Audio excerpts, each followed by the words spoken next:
السلام علیکم، میں ہوں رضوان اشرف۔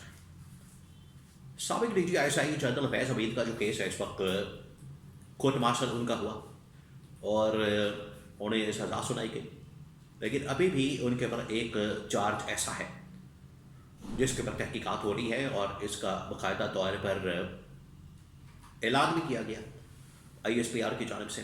انہوں نے پریس ریلیز کے اندر اس بات کی تصدیق کی کہ کچھ پولیٹیکل ایسے معاملات ہیں جس کے اوپر ان سے تحقیقات ہو رہی ہے، اور نون لیگ اس کے اوپر آپ کو پتہ ہے بیانیہ بناتی ہے، لیکن ایک بہت ہی اہم ترین صحافی کی جانب سے انکشاف کیا گیا ہے کہ یہ جو آگے اب تحقیقات ہونے جا رہی ہیں اس میں تقریباً کچھ 2 سے 4 مہینے 6 مہینے لگنے ہیں، اور اس میں جو بڑے بڑے نام سامنے آ رہے ہیں، بڑے بڑے نام، وہ اس پورے سسٹم کو، پورے ملک کو ہلا کے رکھ دیں۔ میں سوچ رہا تھا کہ ایک طرف تو ان کا منصوبہ ہے، پلان ہے کہ پاکستان میں ہم نے اسٹیبلٹی لانی ہے، پاکستان میں ہم نے سیاسی معاشی استحکام پیدا کرنا ہے، صورتحال بہتر کرنی ہے، 5 سال کا منصوبہ ہے، کوئی 10 سال کا منصوبہ ہے، یعنی اس طرح کے منصوبے ان کے پاس موجود ہیں۔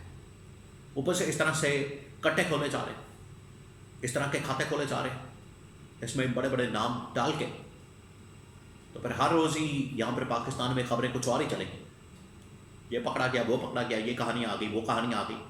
آج کل آپ کو پتہ ہے کہ جنرل فیض حمید خاص طور پر جب سے ان کا کورٹ مارشل ہوا ان کو سزا سنائی گئی، اس کے بعد ہر ٹی وی ٹاک شو کے اندر انہی کے متاثرین آتے ہیں، وکٹم آتے ہیں، کہانیاں سناتے ہیں، اور ساری کہانی ان کے گرد گھوم رہی ہے۔ تو اگر اگلے 4 سے 6 مہینے بھی آپ نے اسی کے گرد گھمانے ہیں اور اسی کے گرد گھومنا ہے تو پھر اللہ ہی حافظ۔ اب میں آپ کو انفارمیشن دیتا ہوں کہ اس میں کون کون سے بڑے نام آ سکتے ہیں، آنے والے ہیں، آ سکتے ہیں، اور انہیں شامل کیا جا سکتا ہے۔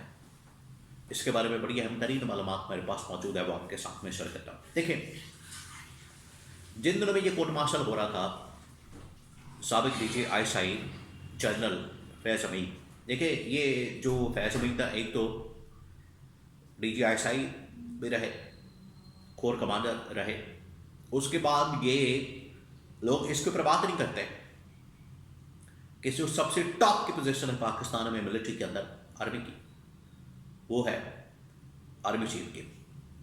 اس لسٹ کے اندر بھی ان کا نام تھا، تو یہ آرمی چیف کے امیدوار تھے، یہ لوگ بھول جاتے ہیں، اس کے اوپر بات نہیں کرتے۔ یہ نہ صرف سابق ڈی جی آئی ایس آئی تھے، سابق کور کمانڈر تھے، بلکہ امیدوار آرمی چیف کی امیدواروں کی لسٹ کے اندر بھی شامل ہے۔ یہ پہلی بات۔ دوسری بات یہ کہ اس سے پہلے بھی کئی 2-3 ڈی جی آئی ایس آئی کا اس حوالے سے احتساب ہوا ہے، کورٹ مارشل ہوا ہے۔ اس سے پہلے جنرل ضیاء الدین بٹ، جنہیں نواز شریف نے آرمی چیف لگا دیا تھا مشرف کو ہٹانے کے بعد، ان کا بھی کورٹ مارشل ہوا۔ سابق D G I S I Asad Durrani, اور اب یہ تیسرے ڈی جی آئی ایس آئی بن گئے ہیں، کور کمانڈر اور آرمی چیف کی لسٹ میں شامل امیدوار۔ اب جب ان کا کورٹ مارشل ہو رہا تھا تو ان دنوں کے اندر بھی خبریں سامنے آئی کہ گواہوں کی ایک لسٹ جنرل فیض حمید نے فراہم کی ہے، اور اس کے اندر بڑے بڑے نام شامل ہیں، لیکن اب باقاعدہ رپورٹ کیا گیا ہے کہ اگلے 2 سے 4 مہینوں میں، 6 مہینے میں، وہ جو لاسٹ پیراگراف جس کے اوپر تحقیقات ہو رہی ہیں، پولیٹیکل معاملات سے متعلق جنرل فیض حمید سے تحقیقات ہو رہی ہیں، اس میں بڑے بڑے نام آ سکتے ہیں۔ وہ بڑے بڑے نام کون سے ہیں؟ اس کے اندر 3 اسٹار 2 اسٹار جرنیل بھی شامل ہیں، اس کے اندر طاقتور ججز بھی شامل ہیں، اس کے اندر سابق وزیر اعظم 2-3 شامل ہیں، اس کے اندر بیوروکریٹ شامل ہیں، اس کے اندر اور اس طرح کے سیاستدان شامل ہیں جو کہ اس لسٹ میں آئیں گے اور ان سے تحقیقات ہو سکتی ہے۔ اب اس میں آپ کو پتہ ہے کہ ایک جو بڑا نام لیا جاتا ہے وہ ہے جنرل باجوہ کا، اور جنرل باجوہ کے پر ہاتھ ڈالنا ان کے لیے بڑا مشکل ہو گیا۔ یہ خاص طور پر نون لیگ کی تو بڑی خواہش ہے، لیکن ان کے پر ہاتھ ڈالنا اتنا آسان نہیں ہے، یہ کوئی آسان معاملہ نہیں ہے، یہ کوئی اتنا سافٹ ٹارگٹ نہیں ہے۔ جنرل عباس واقعے پر ہاتھ ڈالا. ویسے بھی آج کل ان کے بارے میں خبریں ہیں کہ وہ بیرون ملک شاید چلے گئے ہیں. تو دوسری جانب یہ بڑے بڑے طاقتور جرنالوں کے نام، بیوروکریٹس کے، ججز کے. اب اس میں ایک اور کہانی ہے، وہ یہ کہ اس کو لنک کیا جاتا ہے نواز شریف کی اس ڈیمانڈ کے ساتھ، اس فرمائش کے ساتھ، اس شرط کے ساتھ، اس مطالبے کے ساتھ جو CDF کے نوٹیفیکیشن سے کچھ دن پہلے ان کی جانب سے ڈیمانڈ کی گئی، پریس کانفرنس کی گئی. اس پریس کانفرنس کے اندر انہوں نے یہ کہا کہ نہ صرف عمران خان کا احتساب کیا جائے بلکہ عمران خان کے لانے والوں کا بھی احتساب کیا جائے.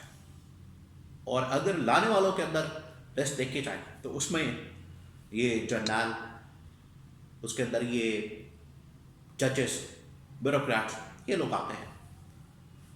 تو کیا یہ وہ فرمائش ہے، وہ ڈیمانڈ ہے، وہ مطالبہ پورا کیا جا رہا ہے یا کچھ اور ہے؟ اس کے اندر ایک یہ بھی اینگل موجود ہے. دوسرا جو اس کے اندر ایک اور چیز ہے، اہم ترین پوائنٹ، وہ یہ کہ اگر یہ کھاتا کھولنا چاہتے ہیں جرنالوں کا، ججز کا، بیوروکریٹس کا، وزیر اعظم کا، تو ٹھیک ہے، پھر کھول لیں. کیونکہ لوگوں کے سامنے، عوام کے سامنے، قوم کے سامنے، 25 کروڑ پاکستانیوں کے سامنے پھر حقائق آنے چاہیے. ان کو پھر پتہ لگنا چاہیے، ان کو پھر حقیقت ان کے اوپر آشکار ہونی چاہیے، انہیں پھر اندازہ ہونا چاہیے کہ کون کیا کرتا رہا، کس نے کیا کیا. یہ نہ صرف پچھلے 10 سال کی، 20 سال کی، بلکہ پچھلے 5 سال کے اندر جو کچھ ہوا ہے، پچھلے 3 سال کے اندر جو کچھ ہوا ہے، ان کی بھی تحقیقات کروائی جائے. اس کے اندر بھی سارے معاملات کھولے جائیں تاکہ لوگوں کو پتہ لگ سکے کہ ہو کیا رہا. Regime change, operation Imran Khan کا دور، یہ تمام چیزیں پھر سامنے آنی چاہیے. پھر دودھ کا دودھ، پانی کا پانی ہونا چاہیے، اور لوگوں کے سامنے حقائق آنے چاہیے تاکہ لوگوں کو پتہ لگ سکے کہ جو اقتدار کے، پاور کے ایوان ہیں، وہاں پر کیا ہوا. اور یہ اگر سمجھتے ہیں کہ اس سے اسٹیبلٹی آ سکتی ہے، اس کے ذریعے سے، احتساب کے ذریعے سے کہ اسٹیبلٹی لا سکتے ہیں، تو یہ پھر ان کی غلط فہمی ہے. احتساب کرنا ہے بالکل کریکٹ، احتساب ہونا بھی چاہیے. احتساب جو ہے وہ لازمی جز ہے، جزا و سزا. اس کے بغیر نظام آگے چل نہیں سکتا، ملک آگے چل نہیں سکتا، ریاست آگے چل نہیں سکتی. لیکن اس اسٹیج کے اوپر، اس موقع کے اوپر آلریڈی جہاں پر اتنی political victimization PTI Imran Khan کے خلاف ہو رہی ہے، اگر یہ والا کھاتا کھولنا چاہتے ہیں تو ٹھیک ہے، پھر کھول لیں. توجہ ادھر سے ادھر چلی جائے گی. تو یہ جو 5 سال کا، 10 سال کا منصوبہ اور باقی چیزیں ہیں، پھر آپ اس کو بھول جائیں، پھر ترقی اور خوشحالی آپ بھول جائیں.